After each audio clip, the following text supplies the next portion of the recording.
एक दिन दत्तात्रेय जी अपने आप में मग्न मस्त हाथी की तरह चले जा रहे थे। इनको ऐसा मस्त व परमानंद में लीन देखकर एक राजा ने इनसे पूछा कि आपको ऐसी कौन सी वस्तु मिल गई है जिससे आप इतने मस्त या आनंदित रहते हैं, तथा ऐसा आनंद आपको किस गुरु से मिला है? राजा के इस प्रश्न को सुनकर दत्तात्रेय जी ने कहा, पुरुष का विशेष करके गुरु तो स्वयं आत्मा ही है, क्योंकि प्रत्यक्ष और अनुमान से अपने आत्मा के ज्ञान से ही पुरुष कल्याण को प्राप्त होता है। दत्तात्रेय जी फिर कहते हैं कि हे राजन, मैंने किसी एक मनुष्य को गुरु नहीं बनाया, न मैंने किसी से कानों में फूंक मरवाकर मंत्र दीक्षा ही ली, किंतु जिन जिन में जो जो गुण मुझे दिखाई दिया उन उनके गुणों को मैंने ग्रहण किया, इसलिए वे सभी मेरे गुरु हैं। इस प्रकार मेरे कुल 24 गुरु हैं, जिनसे मुझे जो गुण मिला है वे ही मेरे गुरु हैं। एक एक गुण मुझे सब में दिखाई दिया है। राजा ने कहा कि हे महाराज, जिन 24 से आपको जो गुण मिले हैं उनके नामों का आप कथन करें, तथा आपने उनमें क्या क्या गुण ग्रहण किए हैं उनका भी कथन करें, जिससे मुझे भी उनका ज्ञान हो जाए। दत्तात्रेय जी ने राजा को जिज्ञासु जानकर कहा कि हे राजन, तुम एकाग्र होकर श्रवण करो। पहले मैं उन 24 गुरुओं के नाम तुम्हें बताता हूं, फिर उनके गुणों का वर्णन करूंगा। मेरे ये 24 गुरु निम्न हैं: पृथ्वी, जल, अग्नि, वायु, आकाश, चंद्रमा, सूर्य, कपोत, अजगर, सिंधु, पतंग, भ्रमर, मधुमक्खी, गज, मृग, मीन, पिंगला, कुरर पक्षी, बालक, कुमारी, सर्प, शर्कृत, मकड़ी और 24वां भृंगी। यही 24 मेरे गुरु हैं, जिनमें मैंने एक एक गुण ग्रहण किया। ये गुण इस प्रकार हैं। पहला, पृथ्वी। दत्तात्रेय जी कहते हैं कि क्षमा और परोपकार, ये 2 गुण मुझे पृथ्वी से मिले हैं। पृथ्वी को हम कितने ही प्रकार से खोदते हैं, किंतु वो हमसे बदला ना लेकर क्षमा ही करती है, तथा संपूर्ण जीवों का पालन पोषण ही करती है। जो पुरुष इन गुणों को ग्रहण कर लेता है वह जीवन मुक्त होकर विचरता है। मैंने पृथ्वी से इन गुणों को ग्रहण किया है। दूसरा, जल। दत्तात्रेय जी कहते हैं कि जल से मैंने 2 गुण ग्रहण किए हैं: स्वच्छता एवं माधुर्यता। जिस प्रकार जल स्वभाव से ही स्वच्छ और मधुर होता है, उसी प्रकार मनुष्य को भी अपने स्वभाव से स्वच्छ और मधुर होना चाहिए। उसे छल कपट से रहित होकर मधुर भाषी होना चाहिए। ये 2 गुण मैंने जल से लिए हैं। तीसरा, अग्नि। दत्तात्रेय जी कहते हैं कि अग्नि का अपना उदर ही पात्र है। जितनी उसकी क्षमता है उतना ही वो अपने उदर में रखती है। मनुष्य को भी जितनी उसके उदर में क्षमता है उतना ही ग्रहण करना चाहिए। इससे अधिक का संग्रह नहीं करना चाहिए। इसलिए मैंने अग्नि को भी अपना गुरु बनाया। चौथा, वायु। दत्तात्रेय जी कहते हैं, जिस प्रकार वायु निरंतर चलता रहता है, किसी भी पदार्थ में आसक्त नहीं होता, उसी प्रकार मनुष्य को भी निरंतर चलता फिरता रहना चाहिए, किंतु किसी में आसक्त नहीं होना चाहिए। तथा शरीर के भीतर का वायु जो कुछ मिल जाता है उसी को ग्रहण कर संतुष्ट हो जाता है। उसी प्रकार मनुष्य को भी जो कुछ मिल जाए उसी को ग्रहण कर संतुष्ट हो जाना चाहिए। अधिक भोग की इच्छा नहीं करनी चाहिए। इसी गुण को मैंने वायु से ग्रहण किया है। आकाश। दत्तात्रेय जी कहते हैं कि हे राजन, जिस प्रकार आकाश में सूर्य, चंद्र, तारागण, वायु, बादल आदि होते हैं, किंतु आकाश का किसी से कोई संबंध नहीं होता, वो सदा असंग ही रहता है। वो व्यापक भी है और असंगमी भी। उसी प्रकार आत्मा भी असंग और व्यापक है। शरीर के साथ भी आत्मा का कोई संबंध नहीं है और संसार में रहकर भी आत्मा किसी में लिप्त नहीं होता। इस असंगता के गुण को मैंने आकाश से लिया। इसलिए आकाश को मैंने अपना गुरु बनाया है। छठा, चंद्रमा। दत्तात्रेय जी कहते हैं कि जिस प्रकार चंद्रमा सर्वकाल में एक रस रहता है, न घटता है न बढ़ता है, वह पूर्ण ही रहता है, किंतु पृथ्वी की छाया पड़ने से वो घटता बढ़ता ज्ञात होता है, किंतु उसका स्वरूप न घटता है न बढ़ता है। वैसे ही आत्मा भी पूर्ण है, वो घटती बढ़ती नहीं है, वो सर्वकाल में एक रस रहती है। आत्मा की पूर्णता का ज्ञान मैंने चंद्रमा से लिया है। इसलिए हे राजन, मैंने चंद्रमा को भी अपना गुरु माना है। सातवां, सूर्य। दत्तात्रेय जी कहते हैं कि हे राजन, मेरा सातवां गुरु सूर्य है। जिस प्रकार सूर्य अपनी किरणों से पृथ्वी तल से जल को खींचकर फिर समय पर उसका त्याग कर देता है, उसी प्रकार विद्वान पुरुष को भी अपनी इंद्रियों से विषयों को ग्रहण कर फिर उनका त्याग कर देना चाहिए। इस गुण को मैंने सूर्य से ग्रहण किया है, जिससे वो भी मेरे गुरु हैं। आठवां, कपोत यानी कबूतर। दत्तात्रेय जी आगे कहते हैं कि हे राजन, मेरा आठवां गुरु कपोत है। स्नेह ही मनुष्य की मृत्यु का कारण बनता है, इसलिए मनुष्य को स्नेह का त्याग करना चाहिए। इसका एक उदाहरण मैंने कपोत में देखा कि कपोत किस प्रकार स्नेहवश अपने प्राण गंवा देता है। एक बार मैंने देखा कि वन में एक वृक्ष के ऊपर एक कपोत और कपोतिनी दोनों रहते थे। उन्होंने उसी वृक्ष पर बच्चों को भी उत्पन्न किया। जब वे बच्चे बड़े हुए तो वो वृक्ष के नीचे उतरकर इधर उधर खेलने लगे। एक दिन बहेलिया वहां आया और उसने अपना जाल बिछाकर उन बच्चों को उसमें फंसा दिया। इस पर कपोतनी ने स्नेहवश सोचा कि जिसकी संतति मारी जाए उसका जीने के बनस्पत मरना ही अच्छा है। ऐसा सोचकर वो कपोतनी भी उसी जाल में गिर पड़ी तो बहेलिये ने उसे भी पकड़ लिया। इस पर कपोत ने भी स्नेहवश ऐसा ही विचार किया कि जिसका परिवार ही नष्ट हो जाए उसका जीवित रहने से क्या लाभ है। ऐसा सोचकर कपोत भी उसी जाल में गिर पड़ा। बहेलिये ने उसे भी पकड़ लिया और चल पड़ा। हे राजन, स्नेह के वश में होकर ही वो कपोत और कपोतनी मारे गए। मनुष्य के जन्म और मरण का कारण स्नेह ही है, इसलिए वीतरागी पुरुष को स्नेह का त्याग कर देना चाहिए। यही मोक्ष का साधन है। इस स्नेह त्याग का गुण मैंने कपोत से सीखा है, इसलिए कपोत भी मेरा गुरु है। नवां, अजगर।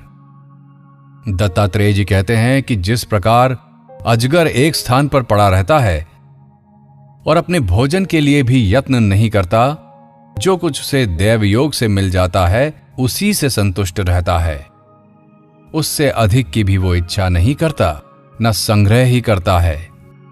उसी प्रकार सन्यासी को भी ईश्वर में विश्वास रखकर जो कुछ मिल जाता है उसी से संतुष्ट रहना चाहिए। न अधिक की इच्छा करनी चाहिए, न संग्रह ही करना चाहिए। सबका पोषण करने वाला ईश्वर है। सन्यासी का ऐसा ही व्यवहार होना चाहिए। इसलिए यह गुण मैंने अजगर से सीखा है, उसे भी मैंने अपना गुरु माना। सिंधु। दत्तात्रेय जी कहते हैं कि हे राजन, मैंने समुद्र को भी अपना गुरु माना है। जिस प्रकार समुद्र में अनेक नदियों के जल मिलने पर भी वो चलायमान नहीं होता, न अपनी सीमा व मर्यादा का उल्लंघन ही करता है, उसी प्रकार सन्यासी का मन भी अनेक विषय भोगों के उपस्थित होने पर भी चलायमान नहीं होता, अपनी मर्यादा में रहता है। सन्यासी का ऐसा ही व्यवहार होना चाहिए। ये गुण मैंने सिंधु से सीखा है, इसलिए वो भी मेरा गुरु है। मन को अडोल रखना सन्यासी का गुण है। 11वां, पतंग। सृष्टि में 5 भूत पदार्थ हैं, आकाश, वायु, अग्नि, जल और पृथ्वी।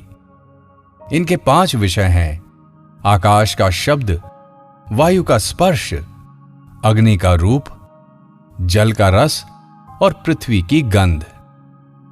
इन विषयों को ग्रहण करने के लिए 5 ज्ञानेंद्रियां हैं जिनसे इन विषयों का ग्रहण होता है।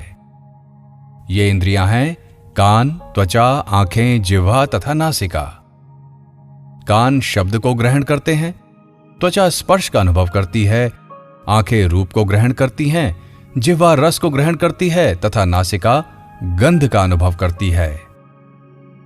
इन विषयों के प्रति आसक्ति ही मनुष्य के पतन का कारण बनती है।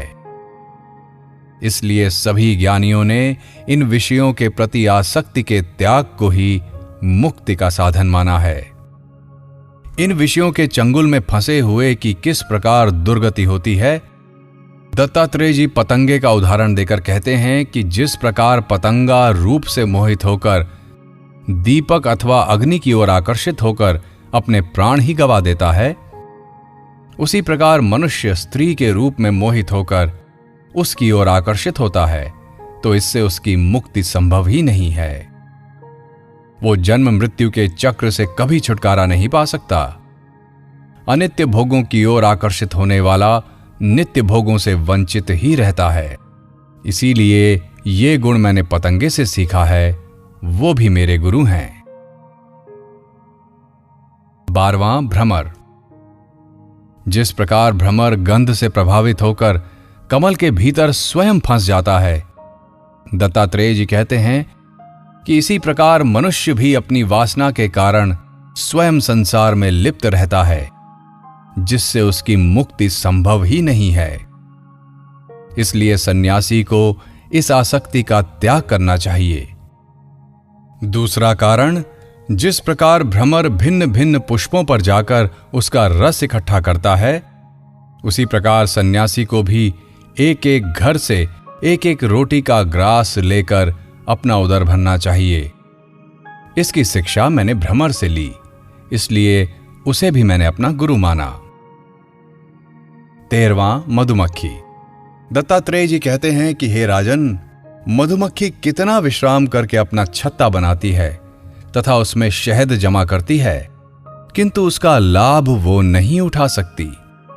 कोई दूसरा ही उसका लाभ उठाता है तथा उसका शहद संग्रह ही उसकी मृत्यु का कारण बनता है। इसलिए सन्यासी को संग्रह की वृत्ति से दूर रहना चाहिए।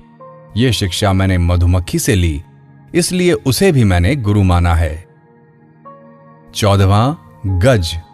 हे राजन, जिस प्रकार काम वासना से पीड़ित हाथी कागज की हथनी पर मोहित होकर गड्ढे में गिर पड़ता है और फिर जन्म भर सैकड़ों अंकुशों को अपने सिर पर खाता रहता है, उसी प्रकार कामातुर पुरुष भी स्त्री से मोहित होकर अनेक कष्ट सहता रहता है। इस प्रकार काम शक्ति में कितने दुर्गुण हैं, ये शिक्षा मैंने गज से ली, इसलिए उसे भी मैंने गुरु माना है। 15वां मृग। हे राजन, जिस प्रकार हिरण राग पर मोहित होकर शिकारी का शिकार बन जाता है, उसी प्रकार मनुष्य भी राग के वशीभूत होकर बंधन में पड़ जाता है। राग सुनना श्रोत इंद्रिय का गुण है। शब्दों से प्रभावित न होने का गुण मैंने मृग से सीखा है, इसलिए मृग को भी मैंने अपना गुरु माना है। 16वां मीन। हे राजन, जिस प्रकार मछली रसेंद्रिय की वासना के कारण मछुआरे के कांटे में फंसकर अपने प्राण गंवा देती है, उसी प्रकार मनुष्य भी जिह्वा के स्वाद के वशीभूत होकर अनेक व्याधियों का शिकार हो जाता है तथा मृत्यु को भी प्राप्त हो जाता है। इसलिए रसनेन्द्रिय की वासना का त्याग करना चाहिए। यह गुण मैंने मछली से सीखा है, इसलिए उसे भी मैंने गुरु माना है। 17वां पिंगला। दत्तात्रेय जी कहते हैं कि हे राजन, निराशा का गुण मैंने एक वैश्या से सीखा है। एक नगर में पिंगला नाम की एक वैश्या रहती थी। वो अपने ग्राहकों के लिए श्रृंगार करके खिड़की पर बैठकर बाहर देखा करती थी। एक दिन उसके पास कोई ग्राहक नहीं आया तो वो बड़ी बेचैन हुई। वह अंत में निराश होकर सो गई और अपने कर्म पर घृणा करने लगी। इसी प्रकार संसारी प्राणी भी भोगों की प्राप्ति न होने पर निराश होकर तथा भोगों में सुख न मानकर आत्मज्ञान की ओर बढ़ता है, तभी उसे सच्चा सुख मिलता है।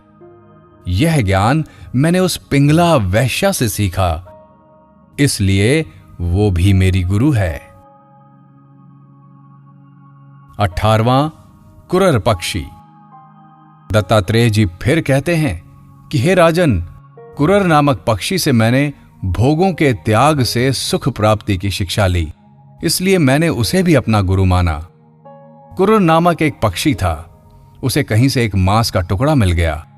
वो उसे मुंह में लेकर उड़ गया तथा सोचा कि कहीं बैठकर इसे आराम से खाऊंगा, किंतु कई दूसरे पक्षी उस टुकड़े को लेने के लिए उसके पीछे पड़ गए और उसे मारने लगे। कुरर पक्षी ने सोचा कि यदि मैं इस टुकड़े को छोड़ देता हूं तो ये मुझे छोड़ देंगे। ये सोचकर उसने टुकड़े को जमीन पर गिरा दिया तो वे पक्षी भी उसे छोड़कर उड़ गए। इसलिए जो भोगों में लिप्त है उसी पर चोर आदि वार करते हैं। त्याग से ही परम शांति मिलती है। ये शिक्षा मैंने कुरर पक्षी से ली। 19वां बालक। हे राजन, दूध पीने वाला बालक दूध पीकर चिंता रहित होकर जिस प्रकार आराम से सो जाता है, उसे अन्य किसी प्रकार की चिंता नहीं रहती, उसी प्रकार हम भी भिक्षान्न में जो कुछ मिल जाता है उसे खाकर सभी प्रकार की चिंताओं से मुक्त होकर आराम से सो जाते हैं। चिंता रहित रहने का गुण मैंने बालक से सीखा है, इसलिए उसे भी मैंने अपना गुरु माना है। 20वां कुमारी। दत्तात्रेय जी कहते हैं कि हे राजन, अकेले रहने का गुण मैंने एक कुमारी कन्या से सीखा है, इसलिए मैंने उसे भी अपना गुरु माना है। बहुत से व्यक्तियों के एक साथ रहने पर लड़ाई होती है तथा दो के इकट्ठा होने से भी बातें होती हैं, विचार व ध्यान नहीं होता। इसलिए सन्यासी को अकेला ही रहना चाहिए। कि एक बार एक ग्राम में मैं भिक्षा के लिए गया। वहां एक ब्राह्मण के घर में एक कुमारी कन्या अकेली थी। वो धान कूट रही थी। तभी एक भिक्षुक ने उसके द्वार पर जाकर भीख मांगी। कन्या जब धान कूट रही थी तो उसके हाथों की चूड़ियां आवाज कर रही थीं। कन्या ने एक एक करके उन चूड़ियों को उतार दिया। जब दो दो चूड़ियां ही रह गई थीं, तब भी थोड़ी थोड़ी आवाज आती रही। जब एक एक ही रह गई तो उनकी आवाज आनी बंद हो गई। इसलिए मैंने सोचा कि अधिक लोगों से मेलजोल सन्यासी के ध्यान में बाधक होता है, इसलिए उसे अकेला ही रहना चाहिए। दो का संग भी ठीक नहीं। 21वां सर्प। हे राजन, जिस प्रकार सर्प अपना घर नहीं बनाता, वो किसी बने बनाए घर में बिल में ही रहता है, उसी प्रकार सन्यासी को भी अपना घर नहीं बनाना चाहिए, जिससे घर के प्रति उसका मोह न हो जाए। वो बने बनाए घर मंदिरों व गुफाओं में ही रहता है। ये गुण मैंने सर्प से सीखा है, इसलिए उसे भी मैंने अपना गुरु माना है। 22वां शर्कृत। हे राजन, मन को एकाग्र करने का गुण मैंने एक बाण बनाने वाले से सीखा, इसलिए उसे भी मैंने अपना गुरु माना। राजन, किसी नगर के बाजार में किसी मकान पर एक बाणों का बनाने वाला बाण बना रहा था। उसकी दृष्टि बाण को सीधा करने में लगी थी। दैव योग से उसी समय वहां राजा की सवारी निकली, लेकिन उसकी दृष्टि बाण को सीधा करने में लगी थी। उसे ध्यान ही नहीं रहा कि कब राजा की सेना निकली। पीछे से एक सवार ने आकर उससे पूछा कि क्या इधर से राजा की सवारी गई है? तो उसने कहा कि मुझे नहीं पता। उसका मन इतना एकाग्र हो गया कि उसे आसपास क्या हो रहा है इसका पता ही नहीं चला। ध्यान की इसी एकाग्रता को मैंने उससे सीखा, वो भी मेरा गुरु है। 23वां मकड़ी। हे राजन, जिस प्रकार मकड़ी अपने मुंह से तार को निकालकर फिर उसी में फंस जाती है, उसी प्रकार मनुष्य स्वयं अपने संकल्पों विकल्पों से स्वयं इस दुनिया में फंस जाता है। इसलिए अपने संकल्प विकल्पों के त्याग का गुण मैंने मकड़ी से सीखा है। इस कारण उसे भी मैंने अपना गुरु माना है। 24वां भृंगी। हे राजन, मेरा 24वां गुरु एक भृंगी है। भृंगी एक जीव होता है जो किसी कीट को पकड़कर अपने घोंसले में रख लेता है तथा उसे अपने सम्मुख रखकर शब्द करता है। वो कीट उस भृंगी के शब्द को बार बार सुनकर भृंगी रूप ही हो जाता है। उसी प्रकार मनुष्य भी बार बार शरीर का ही चिंतन करते रहने से वो अपने को शरीर ही समझने लगता है, किंतु जब उसे होश आता है कि वो शरीर नहीं बल्कि आत्मा है, तो वो इस शरीर के मोह का त्याग कर आत्म रूप में स्थित हो जाता है। इसलिए वह गुण मैंने भृंगी से सीखा है, अतः उसे भी मैंने अपना गुरु माना है। मेरे इन 24 गुरुओं ने मुझे परमार्थ का बोध कराया, जिससे मैं आत्मस्वरूप आत्मा में स्थित होकर जीवन मुक्त हुआ हूं। अब मैं परमानंद में स्थित हूं, अतः मैं समस्त चिंताओं से मुक्त होकर विचरता हूं।